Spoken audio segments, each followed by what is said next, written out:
Oi, gente, está no ar mais um episódio do podcast e do videocast da FAPES. É o Pode Inovar na FAPES, o seu canal para ficar por dentro de todas as novidades da área de ciência, tecnologia, inovação e extensão capixaba.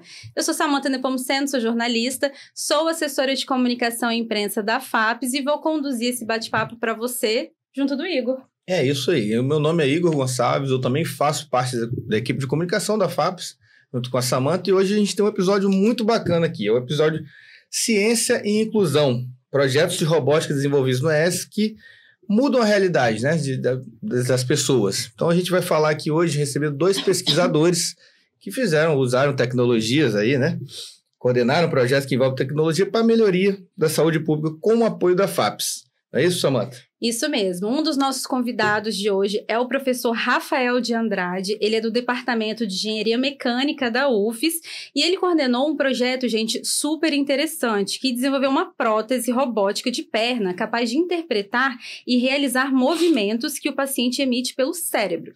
O foco é auxiliar as pessoas amputadas que são atendidas pelo Sistema Único de Saúde, o SUS. Seja muito bem-vindo, professor Rafael. Muito obrigado pelo convite, fico feliz em poder participar e falar um pouco do que a gente vem desenvolvendo com o financiamento da FAPES e com apoio aí da universidade.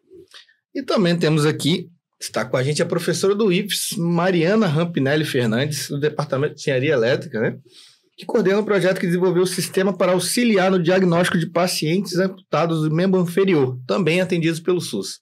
É isso? Seja bem-vinda, Mariana. Isso aí. Gente, muito obrigada pelo convite, é um prazer estar aqui com você, Samantha, Igor, com o Rafael também, né, parceria já de algum tempo nos projetos, muito obrigada, e é sempre muito prazeroso poder compartilhar o que a gente consegue fazer dentro da instituição, dentro da universidade, do Instituto Federal, financiado com dinheiro público, com dinheiro da FAPES, né, em pró da sociedade. Exatamente. Obrigada. E aí, assim, quem está escutando ou assistindo a gente pode estar se perguntando, nossa, 2 projetos com foco no SUS. Exatamente isso, porque o governo federal, né, por meio do Ministério da Saúde, tem um programa que se chama PPSUS, que é o Programa de Pesquisa para o Sistema Único de Saúde. E a Fundação de Amparo à Pesquisa aqui do Espírito Santo, que é a FAPES, sempre adere esse programa nacional e abre essa oportunidade para os pesquisadores aqui do Espírito Santo, como é o caso do professor Rafael e da professora Mariana. Isso. Aí só explicar, né, porque são muitos envolvidos nesse programa nacional, tem o Ministério da Saúde por meio do Departamento de Ciência e Tecnologia, da Secretaria Nacional de Ciência e Tecnologia e Insumos Estratégicos, a participação também do CNPq, que é o Conselho Nacional de Desenvolvimento Científico, e aqui no Espírito Santo, a FAPES, em parceria com a Secretaria Estadual de Saúde. Então, acho que agora que o pessoal já sabe o que é o PPSUS, né, Igor? A gente pode começar o nosso bate-papo. Vamos entrar, vamos agora detalhar os projetos que a gente trouxe aqui.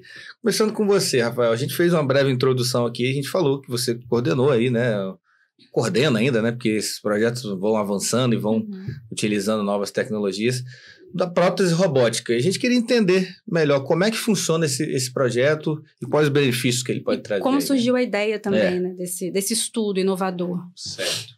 Bom, para contextualizar, então, esse projeto começou no meu doutorado. Eu fiz doutorado de 2014 a 2018 na UFMG e o tema do meu doutorado foi desenvolver uma prótese robótica de joelho na época só. O projeto foi muito inovador, a gente teve lá depósito de patente, artigos, porém não foi muito funcional em termos de colocar isso em uso prático para as pessoas. Então, a gente resolveu, né, depois do meu doutorado, dar um passo atrás, né, e tentar simplificar um pouco as coisas e focar em colocar isso em uso para as pessoas com amputação. Então, a gente começou com o projeto de uma prótese de joelho, né? Então, a gente está contextualizando, né? As pessoas que perdem a perna, elas perdem um membro, elas perdem a capacidade de realizar movimentos. Porque a nossa fonte de potência são nossos músculos, vamos colocar assim. Então, se a gente perde um membro, aquela capacidade de realizar aqueles movimentos foram perdidos também.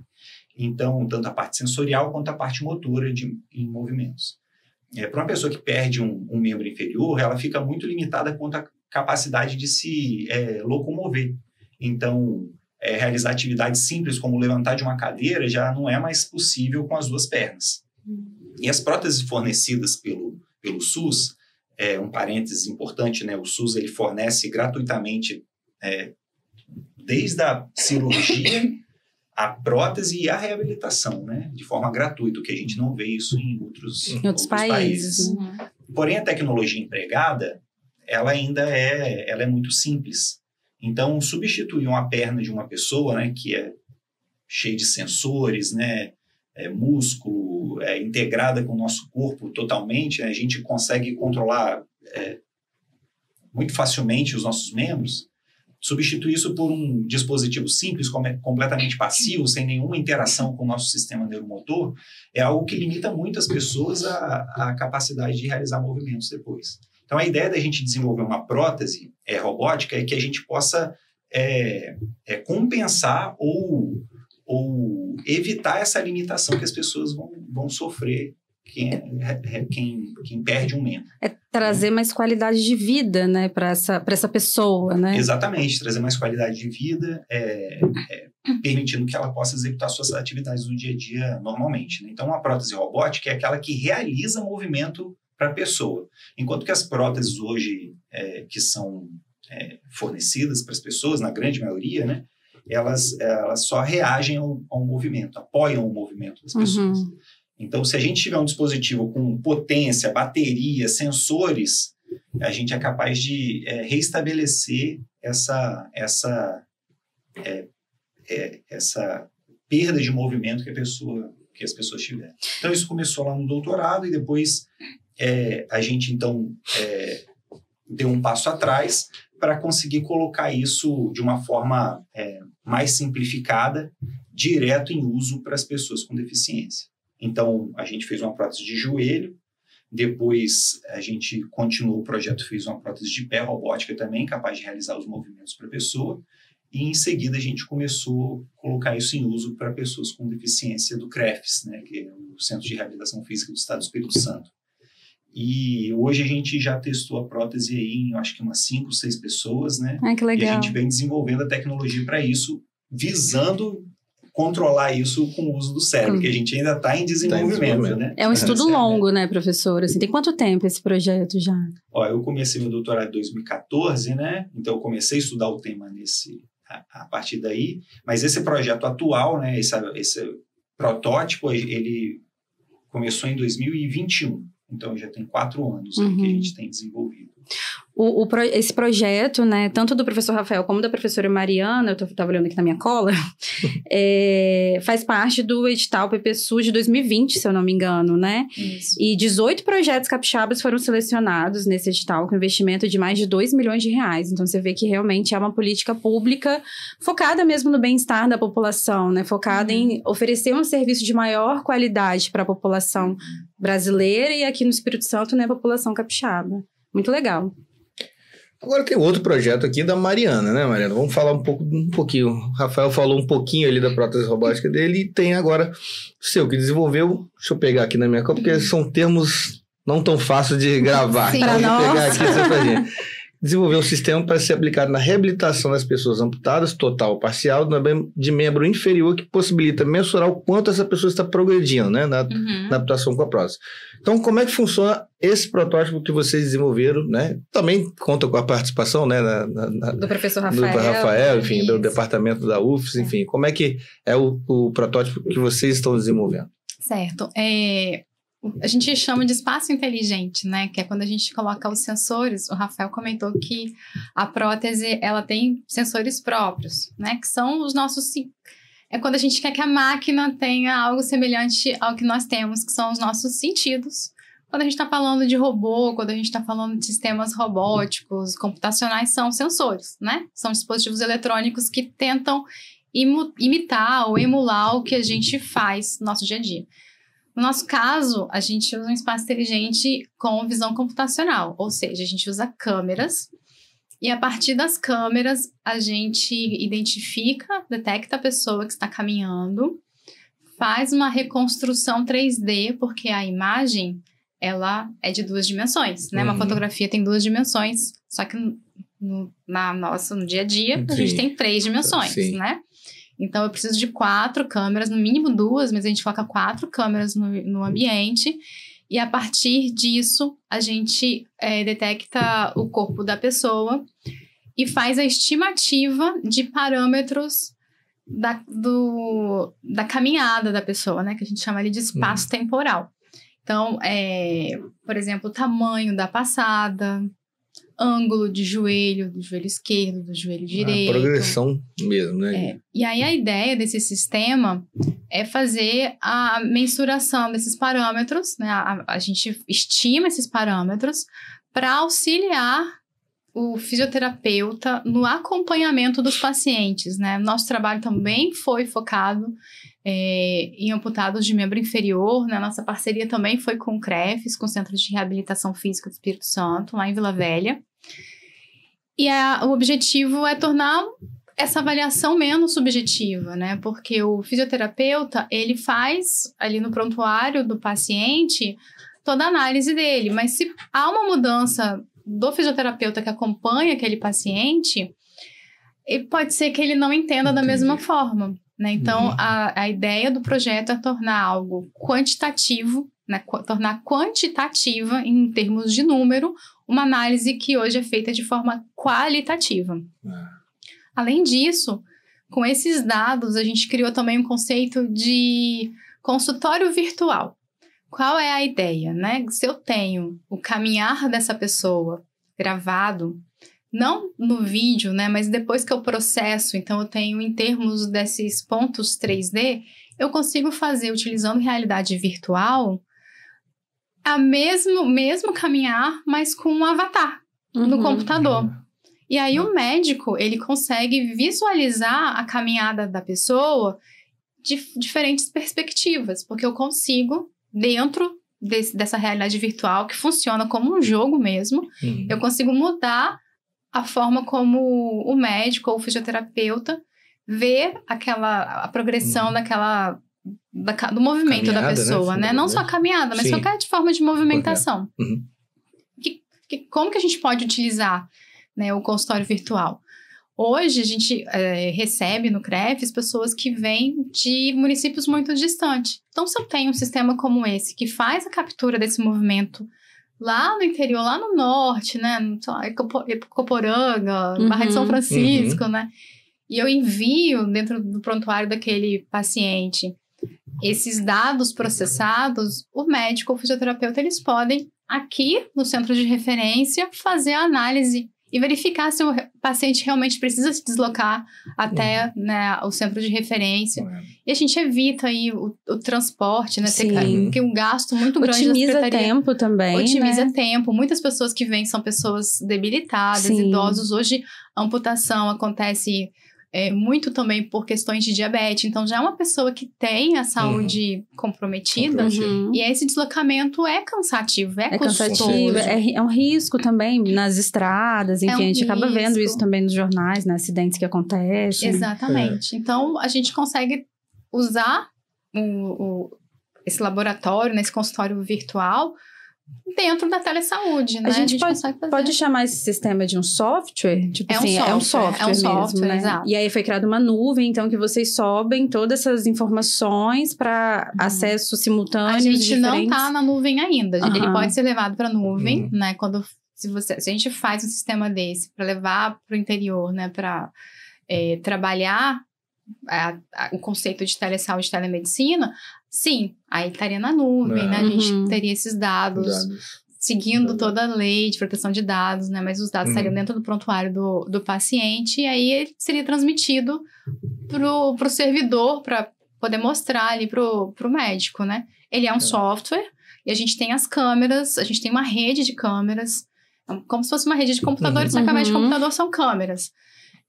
Que faz a coleta dos dados, que é a coleta das imagens do paciente fazendo o movimento. Muito legal. E, desculpa, pode falar. Professora, antes da gente começar a gravação, a gente estava comentando que vocês têm uma parceria de longa data, né? Como é que se deu essa parceria de vocês? UFES, IFES, como é que foi isso? O Espaço Inteligente, ele foi criado no meu doutorado, pra gente fazer o controle de robôs móveis.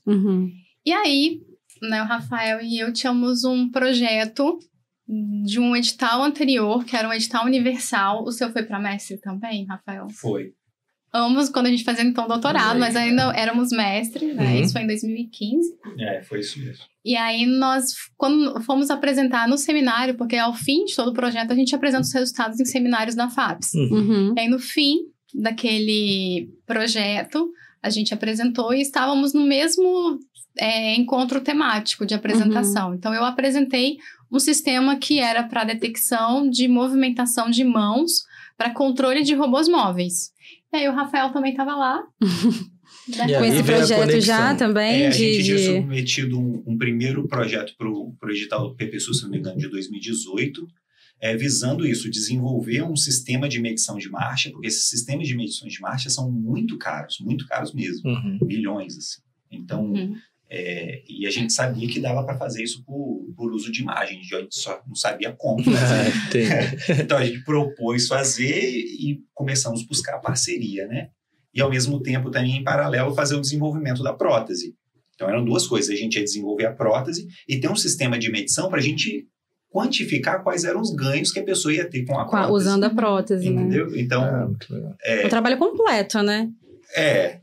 Até muito...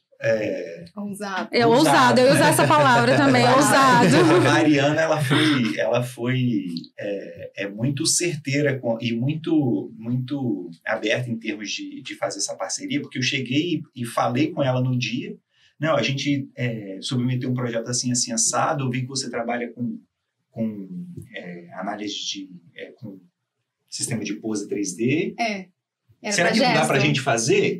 Aí ela, não, acho que dá pra fazer. E aí que legal. E aí gerou essa conexão, essa parceria que segue até hoje. Certo, né? No final, o projeto ficou muito bacana, porque a gente conseguiu avançar com a prótese e conseguiu avançar com o sistema de muito legal. De imagem. Essa é uma ideia até da FAPES, né? De juntar. Sim, de criar mesmo projetos científicos que sejam executados em rede, assim. Porque no final das contas, a gente está falando de desenvolvimento do Espírito Santo. Sim. E no caso do PPSUS, de beneficiar o usuário do sistema. Então, essa conexão, essa parceria é super válida, né? Muito Sim. legal. Agora, professor Rafael, voltando aqui ao seu projeto, né?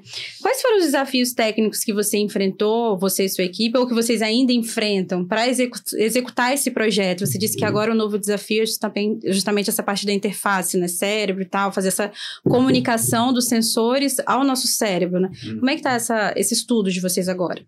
Essa pergunta é muito interessante, né? Antes de responder ela, se eu puder fazer um adendo. Claro. Nesse projeto, o objetivo dele foi o desenvolvimento de dispositivos robóticos para reabilitação e assistência de pessoas com deficiências do SUS, né? Então, além da prótese, a gente também desenvolveu outras tecnologias, né? Um exoesqueleto de membro superior para reabilitação de pessoas com AVC, né? Que hoje foi publicada uma patente, a patente foi transferida para uma startup e hoje a startup está desenvolvendo. Eu conheço, como é que é o nome da startup? Symbios, a Symbios, inclusive, foi nossa contemplada no CID, se eu não me engano, que é o primeiro programa público de aceleração de startups, que também teve participação da FAPES, né? É um projeto muito legal também. Muito legal. Então, tem o exoesqueleto de membro superior e alguns outros dispositivos também. Essa era uma outra pergunta que a gente ia fazer, tá, professor? Você já está adiantando nossa pauta. Apresentar o projeto só como prótese, eu pensei, não, eu acho que vale a pena falar. Sim, mas é super válido. Claro, com certeza. Tá. Agora, o desafio técnico, eu poderia dizer que ele é semelhante para todos esses dispositivos, por isso que eu quis colocar isso. Primeiro, tornar a tecnologia disponível para as pessoas, isso é algo ainda muito complicado, porque essas tecnologias, mesmo que elas existam comercialmente fora, elas não são acessíveis para a gente, nossa realidade. São caras, né? São bem caras. Né? Uma prótese dessa que é robótica completa, ela pode chegar a $100 mil lá fora e vem para cá, para o Brasil, com imposto e taxa de câmbio. Aí. Vai mais de $1 milhão, Sim, não é nossa realidade. A ideia é que a gente consiga desenvolver algo que seja dentro da nossa realidade. Seja né? acessível, né? Então, essa é uma dificuldade, então a gente precisa... quase que inventar a roda, né? Porque se a roda tá cara, vamos inventar outra. Sim. Então, toda a parte de sensoriamento tem que ser desenvolvida. Então, toda a parte eletrônica, a gente desenvolve os circuitos eletrônicos dentro do laboratório mesmo e manda fabricar, né? Tem que juntar todos os componentes. A gente tenta fazer esse trabalho de todas as partes, né? Outro desafio, depois, né, que o sistema está bem desenvolvido, é colocar isso em uso para as pessoas, porque precisa ser seguro, precisa ser efetivo, a pessoa não pode cair, não pode se machucar, né? E não pode fazer mal para ela, não pode dar choque. Então tem um monte de requisitos que a gente tem que cumprir, né? Em termos éticos para conseguir fazer isso. Apesar da gente ter um comitê de ética aprovado, a gente ainda precisa ter a gente precisa ser muito criterioso antes de colocar isso. Tipo uma validação, assim, também, né? Então, a gente valida na gente mesmo primeiro. Então, já me machuquei várias vezes. Sério? Olha aí, interessante. Eu não sabia que vocês faziam parte dessa... A gente pensa na gente mesmo, né? Falei, machuquei, mas foi assim, um arranhado ou alguma coisa, né? Coisas que já estavam esperadas, né? Por você e por sua equipe, imagino. Pra mim, pelo menos, não tem problema. Né? Antes de testar nas pessoas com deficiência, né? E outra dificuldade grande que a gente está enfrentando agora, por incrível que pareça, é conseguir os voluntários. Por mais Sério?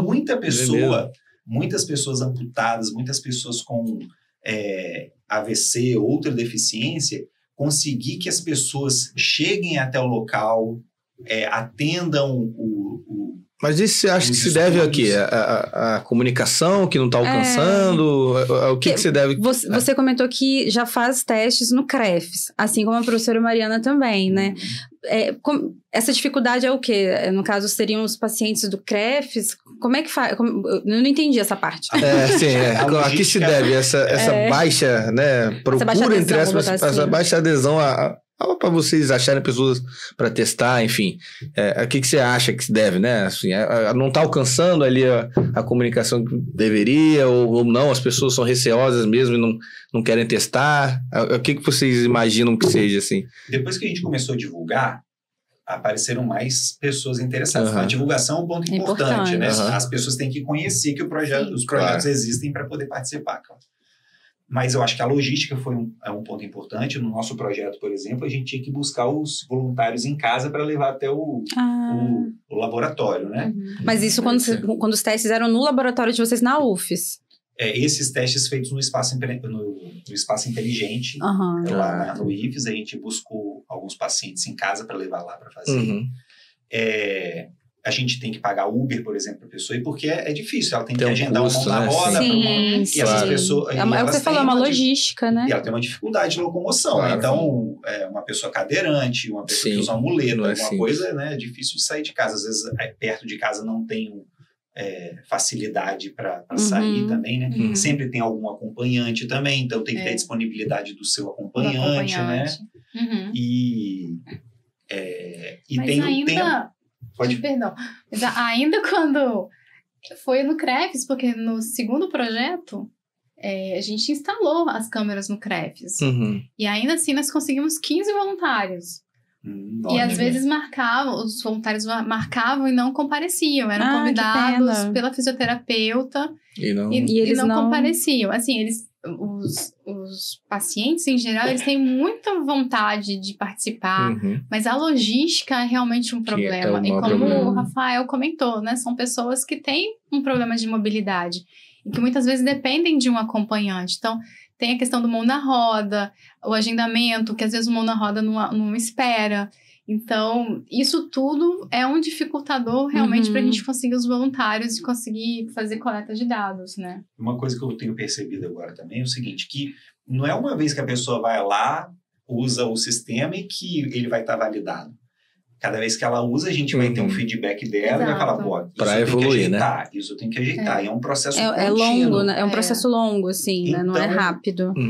Essa pessoa também tem as suas, os seus compromissos, né? Imagina você participar de um projeto ali que você tem que ir 1 vez, 2 vezes por semana, usar um sistema e ficar ali, às vezes, 2 horas... Quem hoje tem tempo para isso, né? De gastar 4 horas voluntariamente, que não pode ser pago. Entendeu? Então tem essa dificuldade, né? Sim. São vários pontos, assim, né? Que dificultam essa fase de validação de testes, né? E às vezes até tem um medo também. Não sei se o Rafael sentiu isso, mas por mais que a gente tente simplificar a linguagem para explicar o que vai acontecer, muita gente algumas pessoas ficavam um pouco reticentes. No meu caso, a gente colocava um sensor na pessoa para poder fazer a comparação, que era o sensor na cintura. E nada mais, porque era caminhada. E a pessoa fala assim, poxa, mas meu rosto, né, a câmera. E aí a gente tem que explicar, não, a gente vai borrar, vai analisar, né? Mas tem um receio por não entender exatamente o que estava acontecendo e o que estávamos fazendo lá. Dos pacientes que chegamos a recrutar, um desistiu enquanto a gente lia o termo, né, de aceitação. Entendi. E aí ele falou assim, não, então eu não me sinto confortável, eu acho melhor desistir, não vou participar. Eu falei, não, tudo bem. São bastantes desafios aí, né, que envolvem, até dentro disso que vocês explicaram, assim, desses desafios, em que pé que está hoje, assim, né, as pesquisas, tanto de vocês, lá no IFES, da prótese da perna, como do espaço inteligente. Em qual estágio vocês avaliam que está hoje e quais seriam os próximos passos? Vocês vão submeter, de repente, em outros editais para tentar evoluir com isso? Como é que vocês veem hoje, assim, o estágio em que está?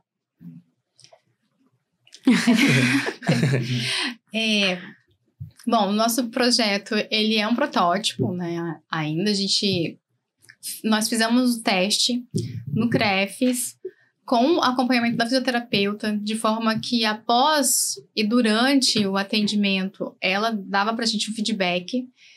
Por que isso? Pra gente poder comparar, né? Porque além de fazer essa análise, nós também estamos aplicando uma inteligência artificial, né? Um modelo de aprendizado de máquina para detectar, para ser um auxiliar do fisioterapeuta no diagnóstico, não exatamente diagnóstico, né, mas para mostrar o tipo de desvio da marcha que aquele paciente tem, né, se ele está fazendo uma circundução da passada, se tem uma passada irregular, porque isso pode ajudá-lo também a apurar o olhar do fisioterapeuta, né? Então, é importante para a gente ter também a análise dela, para a gente alimentar o sistema durante o treinamento, né? Nós estamos fazendo análise desses dados atualmente e a gente também está melhorando o sistema de realidade virtual, né? Porque o nosso primeiro avatar era um bonequinho assim bem simples, só para a gente testar o conceito. Nós pedimos a alguns fisioterapeutas que fizessem uma análise daquela ferramenta, se ela realmente seria útil ou não. Tivemos um feedback muito positivo na época sobre aquela ferramenta. E além disso, nós estamos com uma parceria também com o Hospital Central para fazer a reabilitação em AVC também, né? Apesar a gente está caminhando nesse ponto separados, né? A gente também está em contato com o pessoal do Hospital Central, mas aí para o exoesqueleto de membro superior, para reabilitação de braço, né? Quem sabe aí os sistemas não podem se encontrar. É verdade. Exatamente. Vocês sempre se encontrando na caminhada científica aí, ó. Que bom. É verdade. E aí, a ideia do projeto, que inclusive está fomentado também pelo Mulheres na Ciência, né? Que legal, que bom. A gente tem, são duas vertentes para o AVC, uma usando o espaço inteligente para fazer a análise de movimentos, né? E aí a gente não se limita a passada, a marcha, né? A gente faz movimentação de membros superiores também. Nós estamos analisando quais são os parâmetros que podem ser utilizados para mensurar a reabilitação e auxiliar na reabilitação de pacientes acometidos por AVC.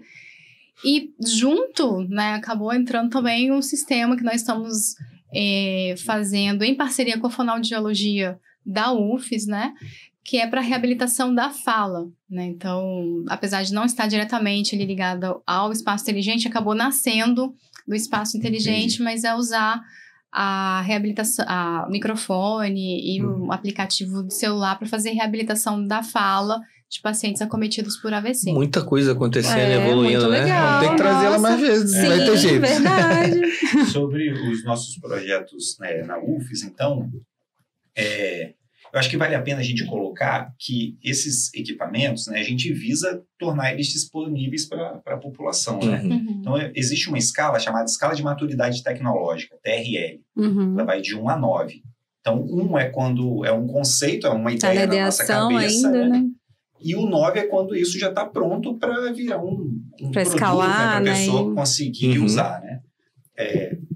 a universidade, ela vai até determinado ponto nessa escala, porque não é papel da universidade, né, de tornar isso, digamos, comercializado. Sim, claro. E também, eu não acho que é viável em que isso seja fornecido, digamos, apenas pelo governo federal para as pessoas. Isso tem que ter um player no meio, né, que geralmente é uma empresa, né, ou ela surge dentro da universidade como startup, ou ela já é uma empresa consolidada no mercado que trabalha com o tema e ela vai...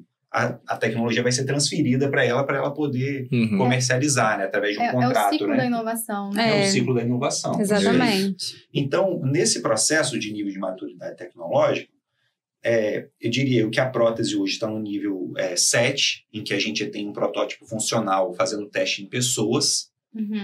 E para isso ir para frente, é uma escala, né, que ela é exponencial, né? O investimento, ele começa pequenininho, porque se pegar uma ideia e fazer um croquis na mão, você gasta só um papel e um lápis.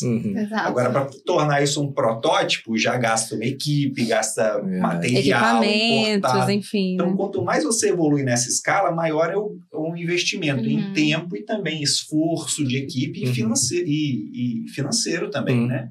A equipe vai ficando mais qualificada, né? Antes, uma coisa que você fazia, por exemplo, só você mesmo com um aluno de iniciação científica, daqui a pouco você tem que fazer com um engenheiro formado, né? Isso, então, os valores eles aumentam também, né?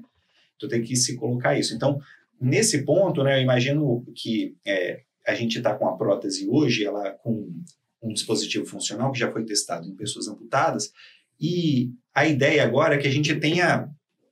abra dois caminhos, né? Um seria transformar isso num dispositivo comercial. Para isso a gente precisa de ter uma startup ou uma empresa interessada. Tem que ter um investidor, isso, né? Então, a gente vai investir em tornar isso, digamos, cada vez mais funcional para o paciente. E outra vertente é uma plataforma de pesquisa para formação de alunos, para desenvolvimento e... eu não espero que a prótese robótica vai resolver todos os problemas amputados, né? Mas se ele evoluir, né, com o tempo, isso vai resolver cada vez mais problemas. Então, é preciso que haja pesquisas ainda sendo desenvolvidas. Né? A gente só está na ponta do iceberg. Né? Então, esses dois pontos a gente vai seguir com o projeto da prótese. Com relação ao exoesqueleto que a gente também tem desenvolvido, hoje ele já foi feita a transferência de tecnologia para startup e símbios, né? Que hoje eles já estão buscando essa questão da comercialização. Primeiro como uma plataforma de pesquisa e de ensino, e assim que conseguir uma certificação da Anvisa, que precisa ter para comercializar como equipamento médico, comercializar também como equipamento médico. Então, esses próximos passos, a gente está próximo, porém distante, porque o esforço ainda é muito grande para chegar lá. Né? Eu acho que acaba tornando-se ainda mais difícil, né? Porque você conseguir pagar por essa mão de obra também, que é mais qualificada, torna-se cada vez mais difícil pra gente, né? Porque... É um investimento, né? Querendo ou não, é um investimento que tem que ser feito para continuação do projeto, da pesquisa, enfim. E novas descobertas, né? E falta gente qualificada. Não estou desqualificando as pessoas, né? Senão estaria desqualificando até nós mesmos, né? Mas falta gente qualificada a ponto que eu falo o seguinte, de pessoas especializadas nesse assunto. Porque não pode ser, digamos, um engenheiro que trabalha lá com carros, trabalhar nesse mesmo assunto. Ele precisa ter um conhecimento específico. Então, a formação acadêmica ela é fundamental nisso. Então, os alunos que começaram comigo lá, por exemplo, em 2021, nesse projeto da prótese, eles eram alunos de iniciação científica e fizeram TCC, mestrado, né? Estão terminando mestrado. Eu imagino que vão fazer ainda doutorado e tal, nesse tema. A gente torce, é isso que eu falo, por isso, né? Para a gente poder criar algo cada vez melhor, né? Então, a nossa equipe está sendo capacitada nesse processo criar também, talentos mesmo aqui no estado e reter-eles aqui no estado também, para que dê continuidade a mais projetos científicos. Agora, uma coisa que é importante a gente frisar, que eu acho que o pessoal que está ouvindo, assistindo a gente não sabe, é que essa prótese de perna robótica desenvolvida aqui no Espírito Santo pela equipe do professor Rafael, né, na UFES, ela é a única do Brasil. né, professor? Isso é um diferencial gigantesco, isso é um avanço científico que o Espírito Santo tem. E outra coisa também é que a tecnologia utilizada na construção da prótese, que é essa questão que a gente estava conversando, né, de interface cérebro-computador, ICC, né, que é justamente que permite essa comunicação entre os sensores e o cérebro, também não é tão popular, vamos dizer assim, aqui no Brasil. Isso também traz um dificultador para a sua pesquisa? É isso? Sim, com certeza. Existem pesquisadores que trabalham com o tema aqui, né, mas desenvolvem, digamos, essa tecnologia para outros fins, né? Ou para interagir com um computador, ou para interagir, digamos, com uma luva robótica, né? Para reabilitação de pessoas sofrendo AVC, a gente tem que pegar essa tecnologia e tornar ela algo viável para controlar uma perna. O que ainda a gente está começando a fazer. Eu gosto de usar o termo, eu estou engatinhando ainda nesse tema. Daqui a pouco a gente vai estar andando, espero que daqui a pouco estejamos correndo também. Mas ainda tem muito chão ainda para percorrer engatinhando. Mas como é algo muito inovador, a dificuldade ela é muito grande, porque a gente precisa aprender, desenvolver por conta própria ou buscar por parcerias para interessadas em E como é que se dá até essa conexão com o SUS mesmo, a aplicabilidade, né? Outra como pergunta, né? Como é que vocês... O PPSUS, né? O edital, né? Como a Samantha até explicou bem no começo, né? Fez a contextualização, né? Ele trabalha para levar essa tecnologia à sociedade.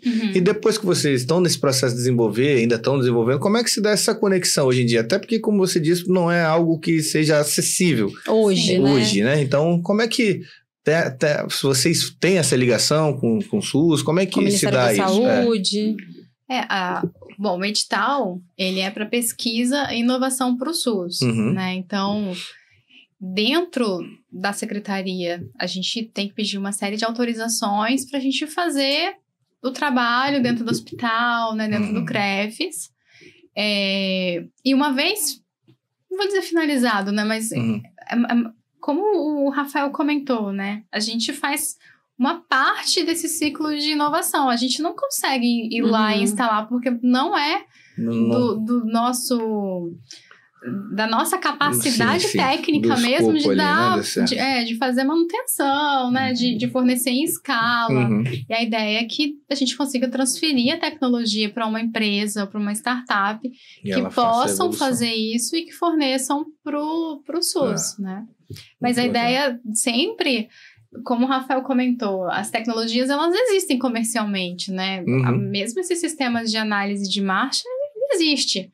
Só que custa milhão, não milhões. Esse é o diferencial do seu projeto, né? Então, a ideia é exatamente trazer... Eu não preciso, talvez, daquela precisão que um sistema de R$1 milhão traria. Sim. Mas, às vezes, com 50 mil, eu já consigo tornar algo viável e que consiga fazer diferença na análise da reabilitação do paciente, né? Então, realmente pensar nisso, né?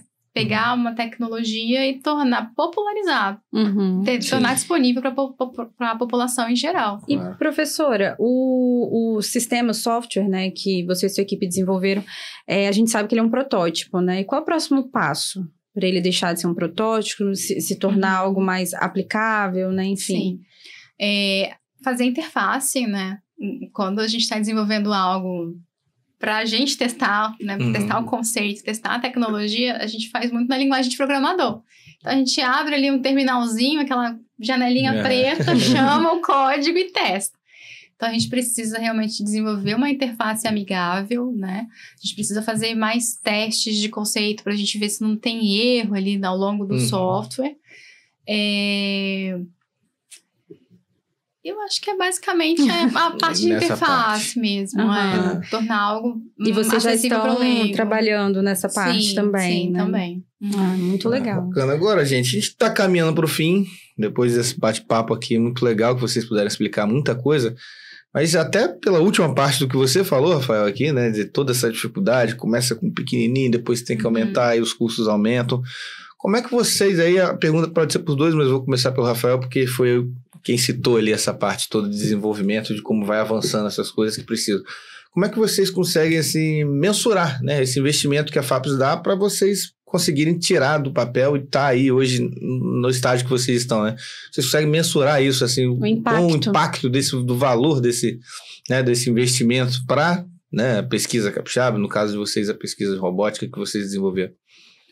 Bom, a FAPES ela é fundamental nesse papel porque, como eu falei, né, sem o recurso financeiro e apoio também de inovação que a FAPES dá, né, divulgação e tudo mais, a gente não conseguiria avançar, né, com equipe, com materiais.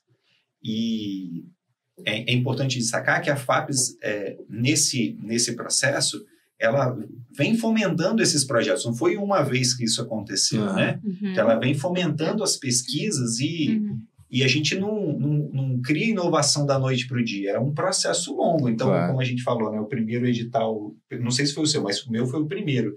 Foi o edital universal de 2014, eu era mestre ainda. O meu foi o primeiro também. Também, né? Então, a partir dali, a gente foi tendo financiamentos que isso foi nos motivando, né? Criando equipe, foi tornando possível a gente desenvolver conceitos que a gente não conseguiria sem esse financiamento. E hoje a gente chega num ponto em que existem protótipos funcionais que estão sendo usados diretamente nas pessoas, né? Ou com as pessoas no SUS, no caso, né? Então, lá no CREFES mesmo, né? Então, os próprios pacientes do CREFES, eles são voluntários nossos nos projetos, né? E também participam lá no CREFES mesmo foi instalado o espaço inteligente também, né? Então, isso tudo só aconteceu por esses financiamentos, né? Sem isso não seria possível. Sem dúvida. É o que o Rafael comentou, né? A gente começou lá em 2014, né? Então, foi investimento. Né? O meu primeiro... Eu trouxe o conceito do espaço inteligente no meu sanduíche na Espanha, então tinha testado ali, mas não consegui com o primeiro investimento montar o meu próprio, né? Estava dentro da universidade, eu montei no meu laboratório. Foi no ambiente da FAPES que a gente se conheceu e aí que surgiu a ideia, que a gente conseguiu 2 novos projetos e os financiamentos, eles estão ali para nos incentivar a crescer, né? Então, os financiamentos, eles vão acompanhando o crescimento da tecnologia que a gente está desenvolvendo. Tanto no meu caso, quando o Rafael saiu da ideia do doutorado. Sim. E, certamente, se não fosse pela FAPES, a gente não teria iniciado ali naquele primeiro do mestrado, né? Nós éramos mestres quando conseguimos nosso primeiro financiamento, né? Como de projeto, né? Para coordenar um projeto. E não tem outro edital, não tem o CNPq, não tem CAPES para mestre. Então, é realmente ali o incentivador, né? Fundamental para a gente poder fazer, para movimentar o desenvolvimento tecnológico no Estado.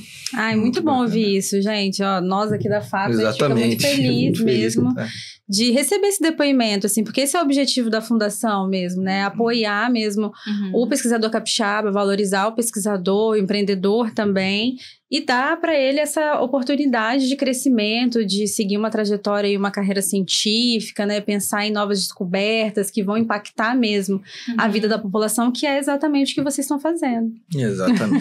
Então, eu queria agradecer, né, aqui a presença de vocês, o bate-papo foi ótimo, acho que esclarecedor, muita gente deve ter tirado muitas dúvidas e conhecido também muitas coisas novas do projeto. Mais curiosos também, né? Mais sobre curiosos os assuntos. E as evoluções que vão ter, né, dos projetos que não param, continuam evoluindo. Então, eu queria agradecer vocês e agora também é um espaço, como o Rafael falou, que pediu pra gente no início, você falar aí também, Rafael, as redes sociais lá para acompanhar também. Do laboratório, você também, né? Então, a gente, como eu falei, uma das dificuldades é a falta de voluntário, né? Então, divulgar também os projetos é muito importante, tá? Aqui é algo que com certeza vai impulsionar também os projetos. Então, eu agradeço muito por essa oportunidade. Como eu falei, depois que a gente começou a divulgar um pouco mais, então as coisas começaram a acontecer. Então, a divulgação é fundamental nesse papel. E eu vejo como o Pode Inovar como um ponto-chave aí para a gente conseguir alcançar mais pessoas também. Né? Alcançar mais pessoas, incentivar a pesquisa aqui do Estado. Então, eu que agradeço e parabenizo vocês também por isso.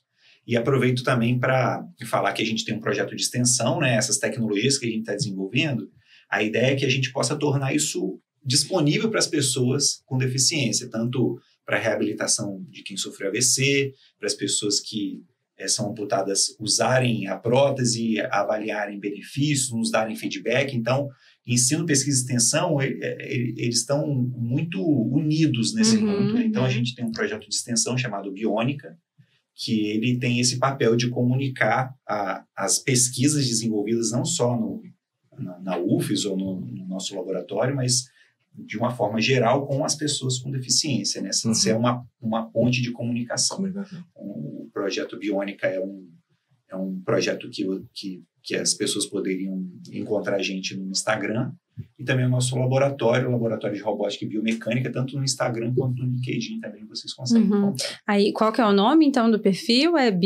Biônica UFES, Biônica UFES. E o outro é Lab Guará. Lab Guará, beleza. Então, quem estiver em casa, tá curioso, quer mais informações, quer tirar uma dúvida também, né? Isso, esse é o canal. Lá a gente tem formulários para escrever pessoas com deficiência, interessados em participar. A gente tem um banco de dados lá de pessoas com vários perfis, né? E aí a gente vai direcionando essas pessoas para os projetos, né? Ah, muito legal, muito bom. E quais são as suas redes, professora Mariana? O nosso projeto ele é desenvolvido dentro do Laboratório de Tecnologias do Futuro do Instituto Federal do Espírito Santo, no Campus Vitória, né? E o nosso... A gente tem um Instagram que é LabTef IFES Vitória. Então, bacana. quem tiver interesse em acessar, a gente disponibiliza lá não só informações deste projeto, mas de todos os projetos que são desenvolvidos dentro do laboratório.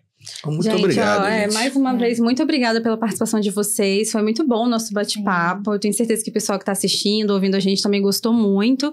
E só tenho a agradecer mesmo. Mais uma vez, obrigada. Eu agradeço também a Muito oportunidade, né? É sempre muito importante a gente conseguir comunicar fora dos muros da universidade, do instituto, né? Por passar mesmo para a população o que a gente desenvolve ali dentro.